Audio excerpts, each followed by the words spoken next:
चलो, इनसे पहले हम शब्द और पद के बारे में जान गए थे। इसके बाद हम जानेंगे शब्दों के भेद, यानी शब्द कितने प्रकार के होते हैं।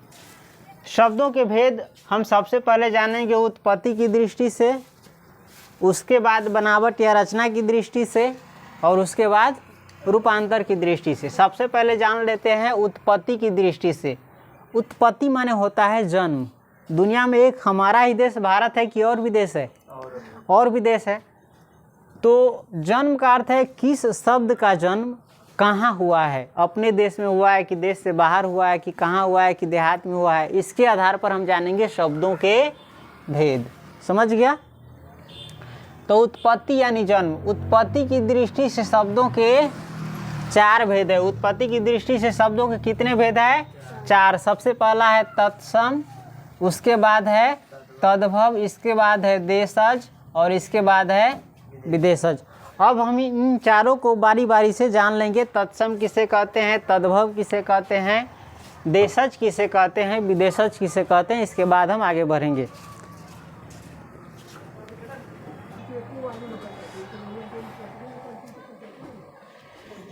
चलिए, सबसे पहले हम जानते हैं तत्सम किसे कहते हैं। इसका परिभाषा क्या है हिंदी में, किसमें, यानी हम हिंदी में पढ़ते हैं वो। हिंदी में संस्कृत के मूल शब्दों को तत्सम कहते हैं। यदि आप हिंदी पढ़ते हैं और उसमें कोई संस्कृत का शब्द आया है, संस्कृत का मूल शब्द जो बदला नहीं है, संस्कृतों में वैसाने है और हिंदियों में वैसाने प्रयोग हो रहा है, वैसे शब्द को क्या कहेंगे? तत्सम। तत्सम समझ गया? एक बार फिर से कह देते हैं। संस्कृत का जो शब्द है हिंदी में भी वैसे ही प्रयोग होता है, तो उसको कहेंगे तत्सम। जैसे संस्कृत का शब्द है पुस्तक या पुस्तक, है ना, तो हिंदी में भी उसका प्रयोग क्या होता है? पुस्तके के रूप में होता है। तो वही संस्कृत का जो शब्द है, मूल रूप से हम समझेंगे संस्कृत के जितने भी शब्द है वे सभी क्या है?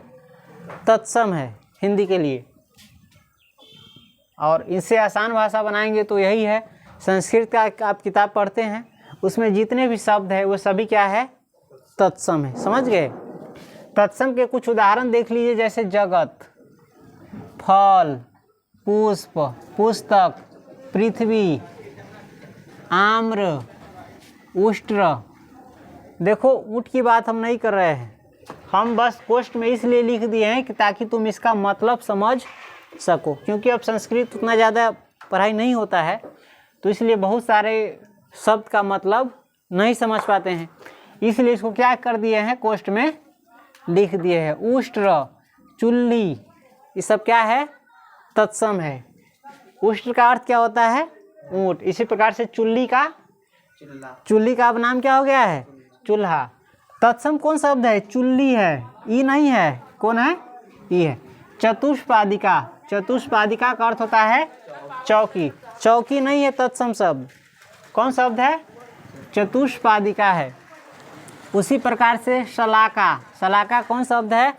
तत्सम। अगर तुम जानना चाहोगे शलाका किसे कहा जाता है, क्योंकि नया नया वर्ड आ रहा है, तो शलाका किसे कहा जाता है? सलाई को। उसी प्रकार से चंचू, चंचू भी तत्सम शब्द है। इसका अर्थ अगर जानना चाहेगा तो होता है चोंच, जो पक्षी का जो होता है। उसके बाद है त्वरित। क्या है? त्वरित। त्वरित तत्सम शब्द है। इसका अगर अर्थ जानना चाहेगा तो अर्थ क्या होता है इसका? तुरंत। अब इसको क्या बोला जाता है? तुरंत हिंदी में। उसके बाद है उद्वर्तन। ये क्या है? दम में वो लगा है, समझा? ये है उद्वर्तन। उद्वर्तन कौन शब्द है? तत्सम। और ये उद्वर्तन का अर्थ क्या होता है? उपटन। इसी प्रकार से देखो, खड़ पर, तिक्त, गोमल या गोमय, घोटक, शत। अभी आदमी सब बोलता है ना 100% ही बात सही है, यही बोलता है। शत, सपत्नी, हरिद्रा, पर्यक, भक्त, सूची, सक्तु, क्षीर इत्यादि, ये सभी क्या है? तत्सम है। और इसका अर्थ जानना चाहता है तो खरपर को खपरा कहते हैं, तिक्त को तीता कहते हैं, गोमल को गोबर। अभी के आदमी को कोई कहेगा गोमल तो समझ नहीं करेगा, कहूँ। घोटक घोड़ा को कहते हैं, शत शव को कहते हैं। सपत्नी का अर्थ क्या होता है? सौत। सौत यानी ना सौतीन जकरा कहै छै, पत्नी के पति के दूगो पत्नी रही तब ठीक है। हरिद्रा, हरिद्रा क्या है? हरिद्रा का अर्थ होता है हल्दी, इसका नाम अब हो गया हल्दी। तो संस्कृत का जो भी शब्द है उसे क्या कहते हैं? तत्सम। समझ गया? इसी प्रकार से पर्यक, पर्यक किसको कहा जाता है? पलंग को। अब आदमी जन्मो करेगा, पर्यक का अर्थ पलंग होता है। भक्त किसे कहा जाता है? भात को। अभी भक्त कहेगा तो भगवान के भक्त समझ लेगा। तो भक्त किसे कहा जाता है? भात को। सूची किसे कहा जाता है? ये तो और आदमी सोच न सके, तो कन्फ्यूज करे वाला वर्ड है। सूची माने होता है लिस्ट, लेकिन संस्कृत में इसका अर्थ क्या होता है? सुई। सुई जानता है ना? डॉक्टर सब चाहे सुई भोंकता होता है, चाहे सीता होता है, कुछ भी। उसके बाद सक्तु, दुकान वाला के जाइए कहो सक्तु लवा, देवे न करते। सक्तु का नाम अब क्या हो गया है? सतु। इसी प्रकार से देख लिया तुम तत्सम, यानी संस्कृत के जितने भी शब्द है उसको हम क्या कहेंगे? तत्सम। तत्सम समझ गया। अब इसके बाद आते हैं तद्भव पर। उतारो इसको। चलिए, तत्सम हम समझ गए थे। संस्कृत का जो शब्द है उसको क्या कहेंगे? तत्सम।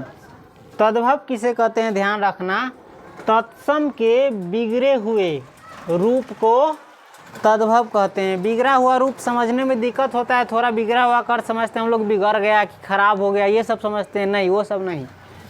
तत्सम के बदले हुए रूप को क्या कहते हैं? तद्भव कहते हैं। यानी संस्कृत के जो शब्द है और हिंदी में आने पर वो बदल गया है, उसे कहेंगे तत्सम। तद्भव कंफ्यूज हो रहा है। यानी संस्कृत के जो शब्द है तत्सम, हिंदी में आकर के जो बदल गया है उसे कहेंगे तत्सम। यानी संस्कृत के बदले हुए शब्द को, रूप को, यानी तत्सम के बदले हुए रूप को क्या कहेंगे? तद्भव। घबराने से थोड़ा बहुत गड़बड़ा ही जाता है कुछ। चलिए इसको फिर से समझते हैं। तद्भव किसे कहते हैं? तत्सम के बदले हुए रूप को तद्भव कहते हैं। तो ये जो देख रहा है ये संस्कृत का सब शब्द है, यही ना? ये सब क्या है? ये तत्सम है। क्या है? तद्भव यही बगल वाला है, ध्यान रखना। संस्कृत में एक शब्द था, कौन चीज? अग्नि। क्या था? अग्नि। हिंदी में इसको बदल करके क्या कर दिया गया है? आग। हिंदी में ये बदल करके क्या हो गया है? आग। तो यही जो आग है ना, क्या है? तद्भव है। उसी प्रकार से संस्कृत में शब्द है कुब्ज। क्या है? कुब्ज। इसी कुब्ज को हिंदी में अब क्या कहते हैं? कुबड़ा। तो इसका रूप बदल गया, कुब्ज से कुबड़ा हो गया, तो इसी बदले हुए रूप को क्या कहते हैं? तद्भव। इसी प्रकार से कर्पूर, संस्कृत में पंडित जी पूजा कराता रहता है तो तुम लोग सुनता होगा, पूजा कराते रहते हैं तो सुनते रहता है ना कि कर्पूर गौरम करुणावतारम। प्रार्थना में क्या कहता है? कर्पूर गौरम। कपूर को क्या कहता है? कर्पूरा। मांगी छी तो कदी कही छी कपूर लवा, कही ना। तो कपूर जो संस्कृत का शब्द है तत्सम, ये हिंदी में बदल करके क्या हो गया है? इसका नाम कपूर। तो इसी को क्या कहेंगे? तद्भव। इसी प्रकार से माया एगो शब्द है। माया हिंदी में क्या बन गया है? मैं। क्या बन गया है? मैं। तो मैं क्या है? तत्सम है कि तद्भव? तद्भव। इसी प्रकार चतुर्दश क्या है? चतुर्दश को हिंदी में क्या कहते हैं? 14। ये बदल गया तो ये तद्भव। इसी प्रकार से पुष्प संस्कृत का शब्द है और ये तत्सम है। तत्सम में पढ़ा था नहीं। और यही पुष्प हिंदी में बदल करके क्या बन गया है? फूल। तो ये फूल हो गया तद्भव। उसी प्रकार से चतुर्थ, चतुर्थ को हिंदी में कहते हैं चौथा। प्रिय, प्रिय अभी प्रयोग करता रहता है लिटरेचर में। प्रिय को ही हिंदी में क्या कहते हैं? पिया, चाहे पी। उसी प्रकार से कृतः का किया, मध्य का में। ये सब देख रहा है तत्सम है। संस्कृत का शब्द है, हिंदी में क्या हो गया है? बदल गया है। मयूर हिंदी में बदल करके हो गया है मोर, यानी इसका रूप क्या हो गया है? बदल गया है। इसके बाद नौ है ना, नौ न कह नौ ग्रह के लकड़ी सुन ना पंडित जी न कहते रहे। तो नौ माने होता है, उस कहने का मतलब 9 को गिनती वाला कह रहा है, जिसमें 9 को गिनती का अति ग्रह का लकड़ी हो। 9 को हिंदी में कैसे लिखा जाता है? अब 9। उसी प्रकार से चतवारी को क्या कहते हैं? 4। संस्कृत पढ़ेगा तो इस समय आएगा। इसके बाद है अर्ध तृतीय, इसी को हिंदी में अब कहते हैं अढ़ाई या ढाई।